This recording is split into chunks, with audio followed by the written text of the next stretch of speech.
He ran away with my bridesmaid, but he forgot the papers with my signature on his company. What started as the perfect wedding day turned into the most devastating betrayal of my life, but also the beginning of the most satisfying revenge story you'll ever hear. My name is Sarah, and this is how I destroyed the man who thought he could humiliate me in front of 300 guests and get away with it. It was supposed to be our dream wedding, 5 years of planning, every detail meticulously arranged. The venue was a sprawling estate overlooking the Pacific, the kind of place that costs more than most people's houses. Michael had insisted on sparing no expense. He wanted everyone to see how successful he'd become, how far he'd risen from his humble beginnings. What I didn't know was that he was planning to use our wedding day as his grand exit from our marriage. The morning started perfectly. I was in the bridal suite with my 4 bridesmaids. Getting our hair and makeup done by a team of professionals, Michael had flown in from New York. Everything was flowing like champagne, laughter filling the room as we prepared for what I thought would be the happiest day of my life. My maid of honor, Jessica, had been my best friend since college. We'd been through everything together: breakups, career changes, family deaths. She was the sister I never had, the person I trusted more than anyone in the world. But Jessica seemed nervous that morning, fidgety in a way that wasn't like her. She kept checking her phone, stepping out to take calls. When I asked if everything was okay, she brushed it off, said it was just work stress. I should have paid attention to the signs, but I was too caught up in wedding bliss to notice that my best friend was planning to stab me in the back in the most public way possible. The ceremony was set for 4 in the afternoon. By 3:30, all the guests had arrived. Michael's business associates, my family, friends from college, everyone who mattered to us was there. The photographer was capturing every moment. The videographer had multiple cameras set up. This was going to be documented for posterity, which makes what happened next even more humiliating. I walked down that aisle feeling like a queen. The dress was custom Vera Wang, the flowers were perfect, the music was exactly what we'd rehearsed. Michael was standing at the altar looking handsome in his custom tuxedo, but when I got closer, I could see something in his eyes. Not love, not joy, but guilt. Pure, crushing guilt that he was trying desperately to hide. The officiant began the ceremony, and everything proceeded normally until we got to the vows. Traditional vows, nothing fancy, but when it came time for Michael to say "I do," he hesitated. The pause stretched on for what felt like an eternity. 300 people holding their breath, waiting. The photographer kept snapping pictures, capturing my confusion, my growing panic. Then Michael did something that will be burned into my memory forever. He looked past me, over my shoulder, and nodded. It was subtle, but I caught it. I turned around to see what he was looking at, and that's when I saw Jessica slipping out the back of the ceremony space. My stomach dropped. Something was very, very wrong. Michael cleared his throat and said the words that shattered my world. "Sarah, I can't do this. I'm sorry, but I can't marry you." The gasps from the audience were audible. My mother let out a sound that was part scream, part sob. But Michael wasn't finished. "I'm in love with someone else. I have been for months. Jessica and we're leaving together." The next few minutes were a blur of chaos. My father jumped up from his seat, looking like he wanted to kill Michael with his bare hands. My bridesmaids rushed to my side, except for Jessica, who was nowhere to be found. Guests were standing up, talking loudly. Some trying to leave, others craning their necks to get a better view of the disaster unfolding. The photographer, to her credit, kept taking pictures. She was a professional, and this was certainly newsworthy material. I stood there in my $3,000 dress, feeling like I was going to vomit or faint or both. Michael was already walking away, not even looking back. He had planned this whole thing, used our wedding day as his dramatic exit. Later, I would learn that he and Jessica had been having an affair for 8 months. 8 months of lying to my face, of planning this humiliation while I trusted them both completely. But here's where the story takes its first real twist. In his rush to escape with Jessica, Michael made a crucial mistake. In our relationship, he had always been careless with paperwork, always asking me to handle the business side of our life together. Over the years, I had signed countless documents for him, power of attorney forms, business contracts, loan applications. I was good with details, and he trusted me to handle things properly. What Michael forgot in his dramatic exit was that 3 months earlier, he had asked me to sign some papers related to his consulting company. He'd been expanding rapidly, taking on bigger clients, and needed to restructure the business. The papers were complex, full of legal jargon that I didn't fully understand, but I signed them because I trusted him, because I was going to be his wife, and wives support their husbands' business ventures. Those papers made me a 51% owner of Hartman Consulting, Michael's pride and joy, the company he'd built from nothing, the source of all his wealth and status. In his haste to expand and his typical carelessness with details, he'd accidentally signed over majority control to me. His lawyer had warned him about the structure, but Michael had dismissed the concerns. After all, we were getting married. What could go wrong? The wedding guests eventually dispersed, leaving me standing alone in that beautiful venue with my family trying to console me. The catering staff didn't know what to do. Should they serve dinner to the remaining guests or pack everything up? It was surreal, like being in the middle of a very expensive, very public nightmare. That night, I sat in our house, the house Michael and I had bought together, filled with wedding gifts and reminders of our shared life, trying to process what had happened. Jessica's betrayal hurt almost as much as Michael's. They had both looked me in the eye for months, knowing they were planning to destroy me, and said nothing. The cruelty of using our wedding day for their dramatic reveal was breathtaking. But as I sat there surrounded by the wreckage of my life, something shifted inside me. The grief and humiliation began to transform into something else: cold, calculating rage. Michael thought he could humiliate me and walk away unscathed. He thought he could start his new life with Jessica while I picked up the pieces. He had no idea what he'd unleashed.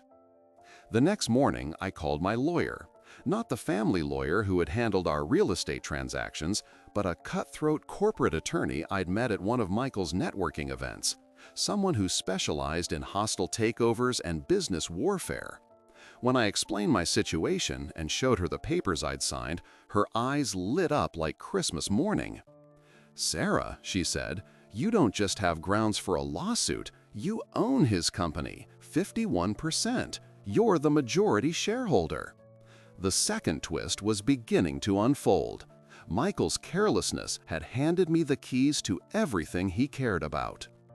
Within a week, I had called an emergency board meeting of Hartman Consulting.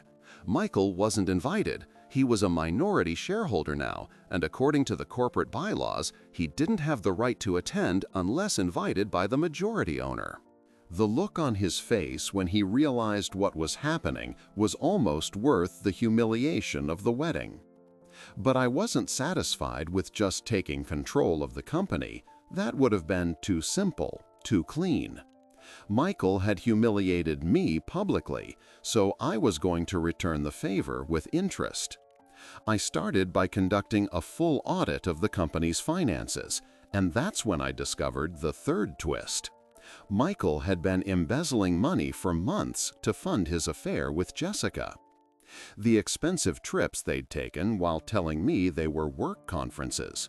The jewelry he'd bought her that I'd assumed was client gifts. The apartment he'd rented for their secret meetings. All of it paid for with company funds. Michael had been stealing from his own business to finance his betrayal of me. Armed with this information, I had all the ammunition I needed. But I didn't act immediately. I'm a patient person, and I wanted to make sure my revenge was complete and devastating. Instead, I spent the next month learning everything I could about the business, meeting with clients, understanding the operations. I wanted to make sure that when I struck, it would be lethal. The fourth twist came when I discovered that Michael's biggest client, a tech startup that accounted for 40% of the company's revenue, had been unhappy with his work for months. They were considering terminating their contract, which would have been devastating for the business. Michael had been scrambling to keep them happy, making promises he couldn't keep, essentially lying to prevent them from walking away. I reached out to the client directly, introduced myself as the new majority owner, and had an honest conversation about their concerns. It turned out that Michael had been overcharging them while delivering subpar work. They appreciated my honesty and agreed to stay on as clients, but only if Michael was completely removed from their account. This gave me the perfect opportunity for the fifth twist. I called a company-wide meeting and announced that effective immediately, Michael Hartman was being terminated from Hartman Consulting for financial misconduct and breach of fiduciary duty. The company would be restructured and renamed. Michael's name would be stripped from everything he'd built. The look of shock and rage on his face was magnificent. He'd expected to coast on his reputation while I fell apart from the wedding humiliation. Instead, I'd taken his life's work away from him in less than 6 weeks. But I still wasn't done. The sixth twist involved Jessica. She'd been so confident that Michael would take care of her financially that she'd quit her job 2 weeks before the wedding. She had no income, no savings, and was completely dependent on Michael's success. When he lost his company, she suddenly found herself tied to a man with no prospects and mounting legal bills. But the seventh twist was even better. I discovered that Jessica had been lying to Michael about her pregnancy. She'd told him she was carrying his child, which had been part of his motivation for leaving me. But when I hired a private investigator to dig into her background, I learned that she'd had a tubal ligation 3 years earlier after a pregnancy scare with another married man. She was physically incapable of getting pregnant. Armed with this information, I made sure Michael learned the truth about Jessica's lies. I had the medical records delivered to him by a process server, along with the papers notifying him of my lawsuit for embezzlement and breach of contract. Watching his perfect new life crumble in real time was incredibly satisfying.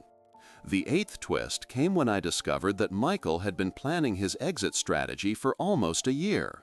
He'd been secretly transferring company assets to offshore accounts, setting up shell companies, preparing to liquidate everything and disappear with Jessica. But his plan had a fatal flaw. He'd assumed he still owned the company when he executed his escape plan. All of those transferred assets, all of those secret accounts, they belonged to Hartman Consulting, which meant they belonged to me. Michael had essentially stolen from himself and handed the money to me. The irony was beautiful. The ninth twist involved Michael's family. His parents had always looked down on me, thought I wasn't good enough for their successful son. They'd made subtle comments about my background, my education, my family's financial status. They'd treated me like a gold digger who was lucky to be marrying their precious boy. When news of the scandal broke and they learned that their son was now bankrupt and facing criminal charges while I owned his former company, their attitude changed dramatically. Suddenly, I was getting tearful phone calls from his mother, begging me to show mercy, to remember the love I'd once had for Michael. The hypocrisy was stunning. But the 10th twist was my favorite so far. Michael's mentor, the man who'd helped him start his consulting company and had remained a silent partner, reached out to me with an interesting proposition. It turned out that he'd never liked Michael personally, had only tolerated him because of his business acumen. Now that I'd proven myself capable of running the company more ethically and profitably than Michael ever had, he wanted to formalize our partnership. This gave me access to an entirely new network of high-profile clients and business opportunities. Michael's betrayal hadn't just cost him his company, it had opened doors for me that I never would have had access to otherwise. I was becoming more successful than he'd ever been, using the very connections he'd cultivated. The 11th twist came when Jessica, faced with mounting pressure and no financial support from the now bankrupt Michael, decided to try to blackmail me. She claimed to have evidence of my plans to destroy Michael, recordings of conversations, documents that proved I'd manipulated the situation. She wanted $500,000 to keep quiet. What Jessica didn't realize was that I'd been recording our conversations too. Every phone call, every meeting, every interaction since the wedding disaster. Her blackmail attempt gave me evidence of extortion, which I promptly turned over to the authorities. Jessica found herself facing criminal charges, while I remained completely clean. The 12th twist involved the wedding venue. The owner, a sophisticated woman who'd witnessed the entire humiliation, reached out to me months later with an unexpected offer. She'd been so disgusted by Michael's behavior that she wanted to make it up to me. She offered to host a divorce celebration party at no charge, complete with catering and entertainment. This gave me the perfect opportunity for a public relations victory.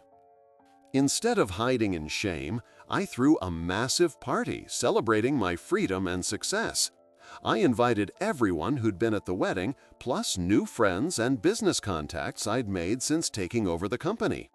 The message was clear. I wasn't just surviving, I was thriving. Michael and Jessica weren't invited, but they heard about the party through mutual friends. According to my sources, Michael spent the evening of my celebration drinking alone in a cheap motel room, contemplating how thoroughly his life had fallen apart. The man who'd once owned a consulting empire was now facing bankruptcy, criminal charges, and complete social exile. The 13th twist came when I discovered that Michael's affair with Jessica hadn't been his first.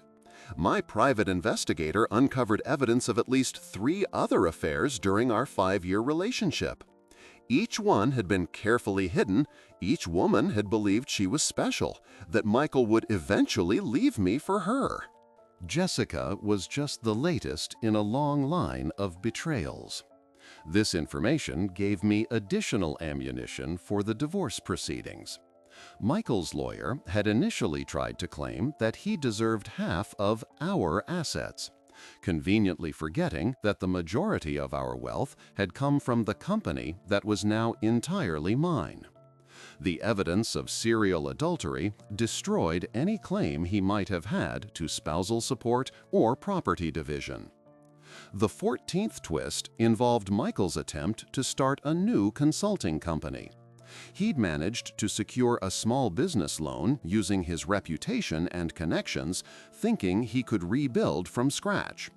But I had connections too, and I made sure that every potential client knew about his embezzlement charges, his history of fraud, and his complete lack of business ethics.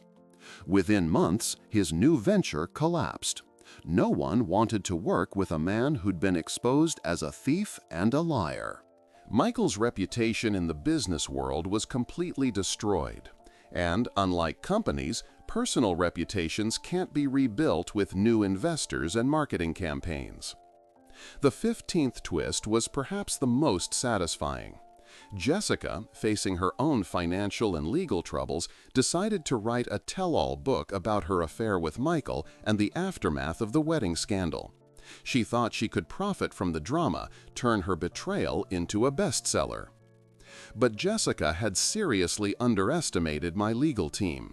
We sued her for defamation before the book was even published, obtained an injunction that prevented its release, and demanded damages for her attempts to profit from her criminal behavior. The publisher dropped her immediately, leaving Jessica with nothing but mounting legal bills and a reputation as unreliable and litigious. The 16th twist came when Michael, desperate for any source of income, tried to sell his story to a tabloid magazine. He wanted to portray himself as the victim, claim that I'd somehow manipulated him into the affair, that I was a vindictive ex-wife who'd stolen his company through legal technicalities. But I'd anticipated this move. My public relations team had already reached out to every major media outlet, providing them with documentation of Michael's embezzlement, his pattern of affairs, and the legitimate business practices I'd used to save his company from his mismanagement. When Michael's story was finally published, it was accompanied by articles detailing his criminal behavior and my business success. The narrative was clear. I wasn't a vindictive ex-wife. I was a successful businesswoman who'd saved a company from a corrupt founder. Michael wasn't a victim. He was a criminal who'd betrayed everyone who'd trusted him.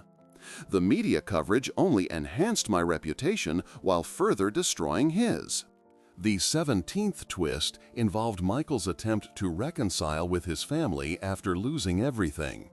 His parents, siblings, and extended family had initially been sympathetic, but as the full scope of his lies and criminal behavior became clear, they began to distance themselves.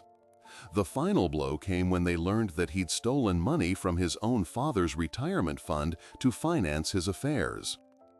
Michael found himself completely alone, cut off from family, friends, and professional contacts. The man who'd once been the center of attention at every social gathering was now persona non grata in his own family. His isolation was complete and self-inflicted. The 18th twist came when I received an unexpected visitor, Michael's college roommate and former best friend, David.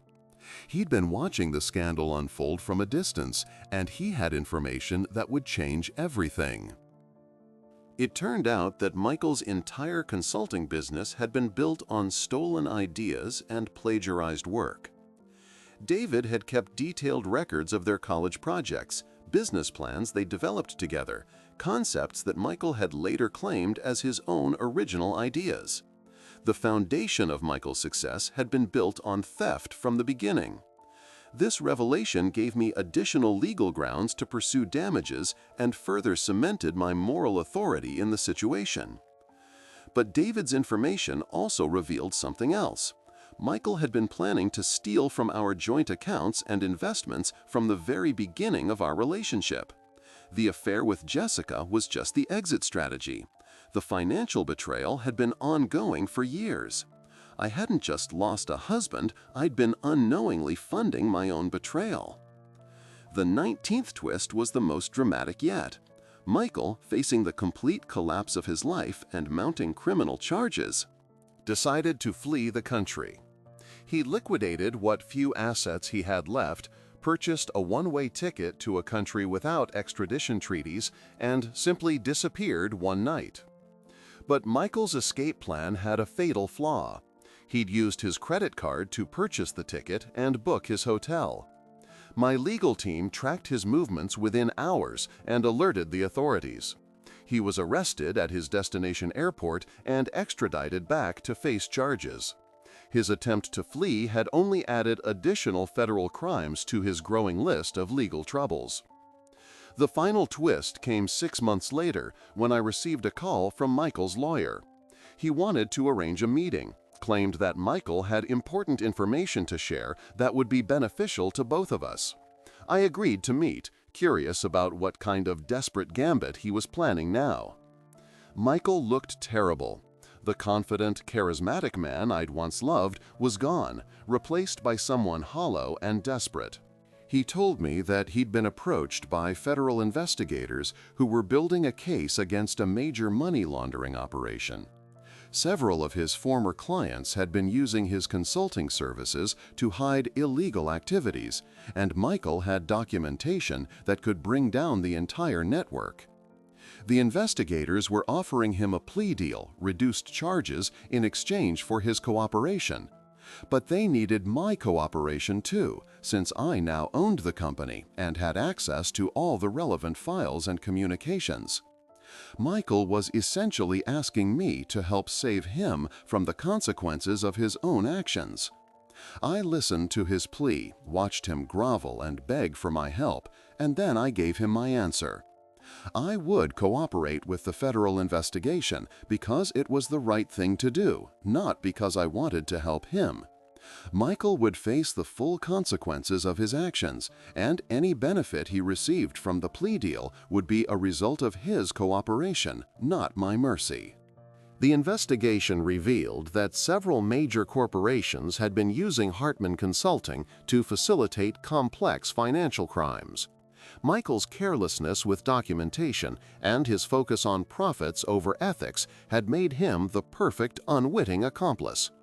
The scandal reached all the way to Wall Street, with several high-profile executives facing criminal charges. As the sole owner of the consulting company, I was completely cleared of any wrongdoing. The investigators recognized that I'd been betrayed and manipulated just like everyone else, and my cooperation in exposing the criminal network was seen as heroic rather than obligatory. My reputation was not just restored, but enhanced by my role in bringing the criminals to justice. Michael received a reduced sentence for his cooperation, but he still faced several years in federal prison. Jessica, who had been peripherally involved in some of the money laundering through her access to Michael's communications, received her own sentence. The perfect couple who'd humiliated me at our wedding were now both felons facing significant prison time. The business world took notice of how I'd handled the entire situation. My consulting company, now renamed Phoenix Strategic Solutions, became more successful than it had ever been under Michael's leadership. Clients specifically sought me out because of my reputation for ethics and transparency. I'd turned Michael's betrayal into the foundation of my own success. The final irony came 2 years later when I received a wedding invitation from David, Michael's former college roommate who'd helped expose his plagiarism. He was marrying a wonderful woman he'd met through mutual friends, and they wanted me to attend their celebration. The contrast was striking. While Michael was serving his prison sentence and Jessica was working minimum wage jobs to pay her legal bills, I was surrounded by friends and success, preserved to celebrate other people's happiness. At David's wedding, I gave a toast about the importance of trust, honesty, and choosing partners who share your values. I didn't mention Michael by name, but everyone knew the subtext. The woman who'd been humiliated at her own wedding was now the success story, the example of how to rebuild and thrive after betrayal. Looking back on everything that happened, I realized that Michael's betrayal was actually the best thing that ever happened to me. It freed me from a relationship with a man who was fundamentally dishonest and gave me the opportunity to build a life and career that was entirely my own. His attempt to destroy me had instead revealed my own strength and capabilities. The lesson in all of this isn't about revenge, although I certainly enjoyed watching Michael face the consequences of his actions. The real lesson is about resilience, about refusing to let other people's cruelty define your future. Michael thought he could break me, but instead he gave me the tools to build something better than anything we'd ever had together. Today, Phoenix Strategic Solutions is one of the most respected consulting firms in the industry. I've been featured in business magazines, invited to speak at conferences, and recognized as a leader in ethical business practices. Michael's name, when it's mentioned at all, is a cautionary tale about the importance of integrity in business and personal relationships. Jessica occasionally tries to contact me through mutual friends, usually when she's facing some new financial or personal crisis. She seems to believe that enough time has passed for us to reconcile, that our friendship can somehow be restored. She doesn't understand that some betrayals are unforgivable, that some trust, once broken, can never be repaired. Michael gets out of prison in 18 months. I don't know what he plans to do with his life after that, and I don't care. He made his choices, and he'll live with the consequences. I made mine, and I've built something beautiful from the ashes of his destruction. The house that Michael and I once shared is gone. I sold it and bought something entirely new, a place with no memories of our failed relationship. My new home is filled with art, books, and mementos from the life I've built for myself. It's a reflection of who I've become, not who I used to be. Sometimes people ask me if I ever regret the way I handled things, if I think my response was too harsh, too calculated. They wonder if I should have shown mercy, if I should have forgiven and moved on quietly. My answer is always the same. Michael showed me exactly who he was, and I responded accordingly. He chose humiliation and betrayal as his weapons. I chose legal action and business acumen as mine. The difference is that my weapons were legal, ethical, and ultimately productive. I built something positive from the destruction he tried to cause. He simply destroyed things and expected to walk away unscathed. The justice in our different outcomes seems perfect to me. In the end, Michael's greatest mistake wasn't just running away with my bridesmaid. It wasn't even the embezzlement or the lies or the calculated cruelty of using our wedding day for his dramatic exit. His greatest mistake was underestimating me, assuming that I would be a victim rather than a survivor, that I would accept his betrayal rather than fight back. He forgot that the woman who had signed those papers giving me control of his company was the same woman who had built a life with him, who had supported his ambitions and dreams, who had the intelligence and determination to create something from nothing. He forgot that partnership means shared power, and when he broke the partnership, all that power defaulted to me. So yes, he ran away with my bridesmaid, thinking he had won, thinking he had escaped consequences, thinking he had outsmarted everyone around him. But he forgot the papers with my signature on his company, and that oversight became the foundation of his complete destruction and my ultimate triumph. Sometimes the smallest details determine the biggest outcomes, and Michael learned that lesson far too late to save himself. But the story doesn't end there. Life has a way of delivering unexpected developments just when you think you've reached the conclusion, and the universe wasn't finished with Michael Hartman yet. 3 years after his imprisonment, when I had settled into my successful new life and Phoenix Strategic Solutions had become a powerhouse in the consulting industry, I received a phone call that would change everything once again. The 21st twist came from the most unexpected source: Michael's cellmate in federal prison. It turned out that Marcus Williams, a former investment banker serving time for securities fraud, had become fascinated by Michael's story. During their long conversations in their shared cell, Michael had revealed details about his business operations that even I hadn't known about, secrets that went far deeper than simple embezzlement and infidelity. Marcus contacted me through his lawyer because he had discovered something that would make Michael's previous crimes look like petty theft. Hidden within the complex financial structures of the consulting company were connections to an international network of shell companies, cryptocurrency exchanges, and offshore banking operations that Michael had been using to facilitate money laundering on a scale that dwarfed anything the federal investigators had uncovered. The sophistication of the operation was breathtaking. Michael hadn't just been a careless businessman who stumbled into criminal activity.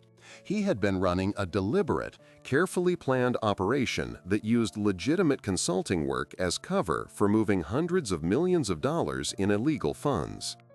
The affair with Jessica, the wedding day betrayal, even his apparent carelessness with the ownership documents, all of it had been part of an elaborate exit strategy designed to distance himself from the criminal enterprise before it was discovered. But Michael's plan had a fatal flaw that he couldn't have anticipated.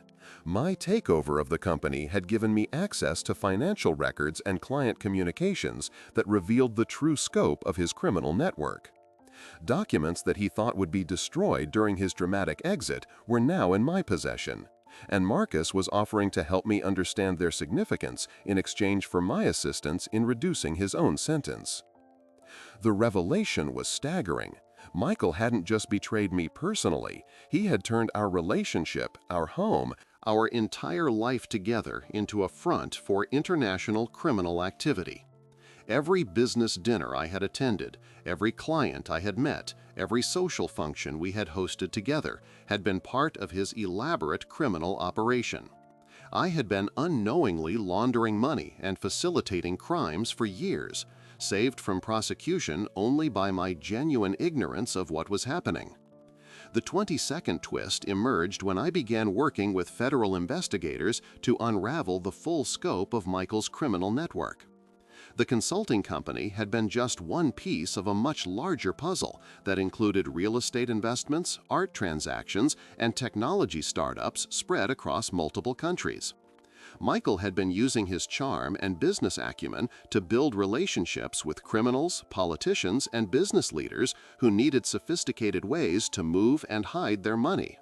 The investigation revealed that several of the wedding guests who had witnessed Michael's betrayal were actually criminal associates who had been using the ceremony as a cover for a major business meeting. The expensive venue, the elaborate celebration, the high-profile guest list, all of it had been designed to provide legitimate cover for criminal conspirators to gather in one place without attracting attention from law enforcement. Jessica's role in the operation was more significant than anyone had realized. She hadn't just been Michael's mistress, she had been his key operative, using her position as my best friend to gather intelligence about my activities and ensure that I remained unaware of the true nature of Michael's business. Her job at a major bank had given her access to financial systems and information that Michael's network needed to operate successfully. The pregnancy lie that Jessica had used to manipulate Michael wasn't just personal deception. It was part of a larger strategy to force him to accelerate his exit timeline before law enforcement could discover the money laundering operation. Jessica had learned through her banking connections that federal investigators were beginning to scrutinize international financial transactions, and she knew that Michael's network was vulnerable to discovery. The 23rd twist revealed that the federal investigators who had originally pursued Michael for embezzlement had been tracking the larger criminal network for years without realizing that his consulting company was a central hub of the operation. My cooperation in exposing the full scope of the crimes had provided them with the missing pieces they needed to bring down an international money laundering ring that had been operating for over a decade. The investigation expanded to include criminal organizations in 6 countries, corrupt government officials, major corporations engaged in tax evasion, and a network of professionals including lawyers, accountants, and business consultants who had been facilitating the movement of billions of dollars in illegal funds. Michael's little consulting company had been connected to criminal enterprises involving drug trafficking, arms dealing, human trafficking, and political corruption on a scale that made international headlines. My role in exposing the network made me a target for retaliation from criminals who had lost millions of dollars because of the investigation. Federal marshals provided security for my home and office, and I was advised to vary my routines and avoid predictable patterns. The woman who had started this journey seeking personal revenge for a wedding day betrayal was now a key witness in one of the largest international criminal investigations in decades. But the danger also brought unexpected opportunities. My expertise in understanding the legitimate business operations that had been used to disguise criminal activity made me invaluable to law enforcement agencies, regulatory bodies, and international organizations working to combat financial crimes. Phoenix Strategic Solutions began offering specialized services in forensic accounting and compliance consulting, helping other businesses identify and eliminate criminal infiltration of their operations. The 24th twist came when investigators discovered that Michael's criminal network had been planning to use our wedding as the moment to transfer operational control of their money laundering operation to a new leader. Michael's dramatic betrayal and exit hadn't been a personal decision driven by his affair with Jessica. It had been a carefully orchestrated business transition designed to hand over the criminal enterprise to someone else while creating enough chaos and distraction to cover their tracks. The new leader was supposed to be someone with legitimate business credentials, someone who could maintain the appearance of legal operations while continuing the criminal activities. But Michael's plan had assumed that I would be devastated and withdrawn after the public humiliation, that I would sell the company quickly to get rid of painful reminders of our failed relationship. Instead, my decision to take control and rebuild the business had disrupted their entire succession plan. The investigation revealed that several potential buyers who had approached me about purchasing the consulting company in the months after Michael's imprisonment had actually been representatives of the criminal network, trying to regain control of their laundering operation. My refusal to sell and my transformation of the company into a legitimate, ethical business had cost them hundreds of millions of dollars in lost revenue and forced them to hastily restructure their entire operation. The criminals' attempts to regain control of the company had become increasingly desperate and aggressive over time. What I had interpreted as normal business competition and occasional hostile takeover attempts had actually been a coordinated campaign by international criminals to force me out of the business they needed to continue their operations. My success in building Phoenix Strategic Solutions into a respected consulting firm had been simultaneously disrupting one of the world's largest money laundering operations. The 25th and final twist was the most satisfying of all. As the international investigation reached its conclusion and criminal prosecutions began around the world, investigators discovered that Michael's cooperation with federal authorities had been part of yet another elaborate deception. He had been feeding investigators carefully selected information designed to implicate his former criminal associates while concealing the existence of additional criminal enterprises that he was planning to control after his release from prison. Michael's apparent remorse and cooperation had been another manipulation, another attempt to position himself as a victim of circumstances rather than the mastermind of criminal operations. But his plan had relied on maintaining some level of control over the consulting company, either directly or through criminal associates who would purchase it from me. My refusal to sell and my transformation of the business had exposed financial records and communications that revealed Michael's continued criminal activities even from his prison cell. The evidence of Michael's ongoing criminal coordination from prison added additional federal charges that would extend his sentence by decades. Instead of being released in 18 months as originally planned, he would now spend the rest of his life in federal prison. His attempts to manipulate the legal system and continue his criminal activities had finally backfired completely.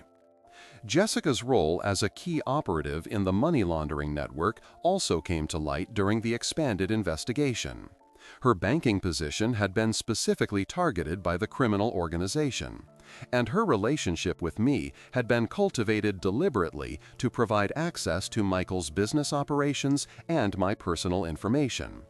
The woman I had trusted as my best friend had been working against me from the moment we met, gathering intelligence and reporting on my activities to criminal handlers. Jessica's sentence was extended to match the scope of her criminal activities, and she faced additional charges related to identity theft, fraud, and conspiracy. The authorities discovered that she had used her access to my personal information to facilitate crimes including credit card fraud, investment scams, and real estate fraud that had victimized dozens of innocent people over the years. The revelation that my entire relationship with both Michael and Jessica had been built on criminal deception was initially devastating. Every memory, every shared experience, every moment of trust and intimacy had been contaminated by the knowledge that I had been living with criminals who were using our relationships to facilitate their illegal activities. The personal betrayal I had experienced was actually just the surface of a much deeper violation that had lasted for years. But as the shock wore off, I realized that this final revelation actually completed my transformation from victim to survivor to hero. I had not only survived personal betrayal and business sabotage, but I had inadvertently disrupted international criminal operations and helped law enforcement agencies around the world bring dangerous criminals to justice. My decision to fight back against Michael's betrayal had led to the exposure of crimes that had been harming innocent people for years.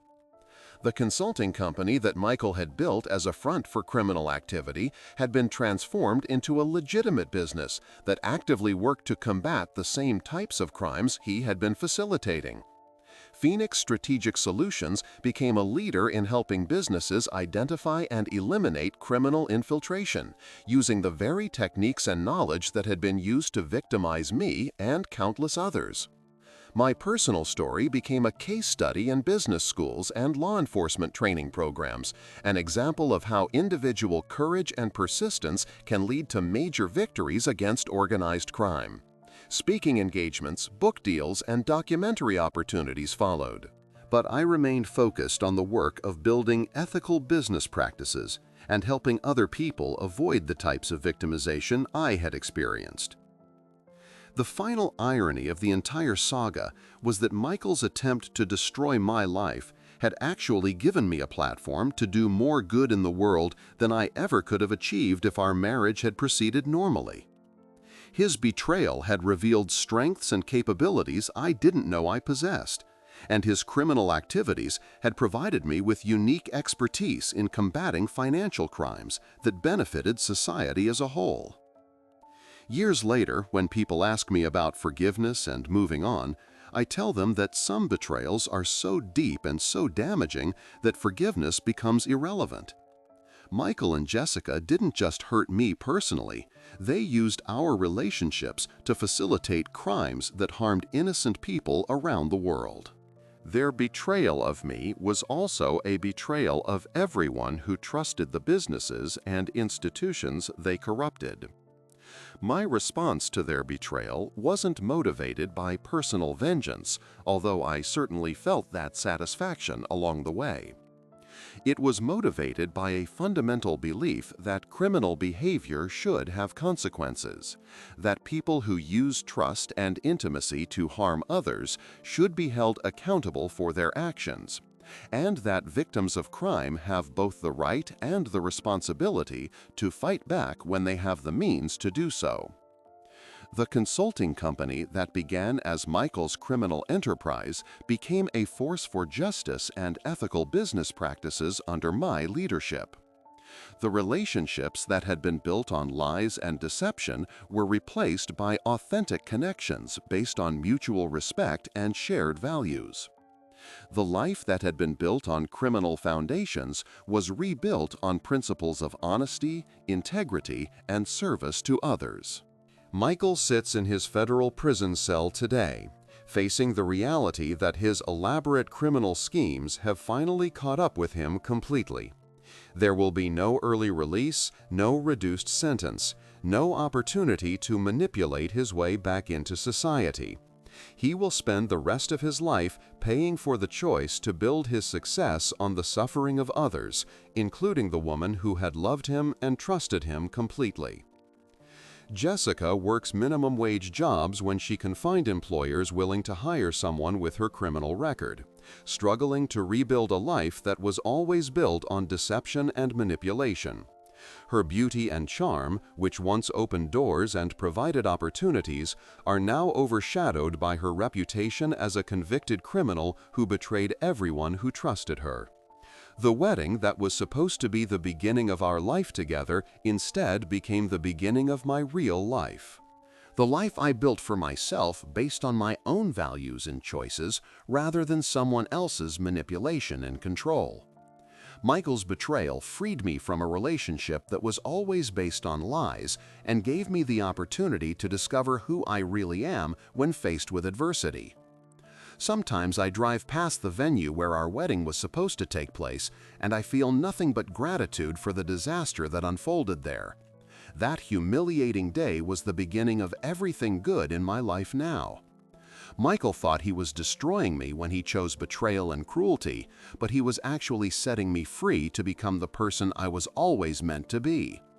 So yes, he ran away with my bridesmaid, thinking he had won the ultimate victory. But he forgot the papers with my signature on his company. And that simple oversight became the thread that unraveled his entire criminal empire and gave me the tools to build something beautiful from the ruins of his destruction. In trying to destroy me, Michael had actually given me everything I needed to destroy him completely and build a life beyond anything we ever could have achieved together. The greatest revenge isn't just making someone pay for their betrayal. The greatest revenge is using their betrayal to become someone better than they ever could have imagined, to build something more meaningful than anything they destroyed, and to help other people avoid the suffering they tried to inflict. Michael gave me the opportunity to become a hero in my own story, and for that, I suppose I should thank him.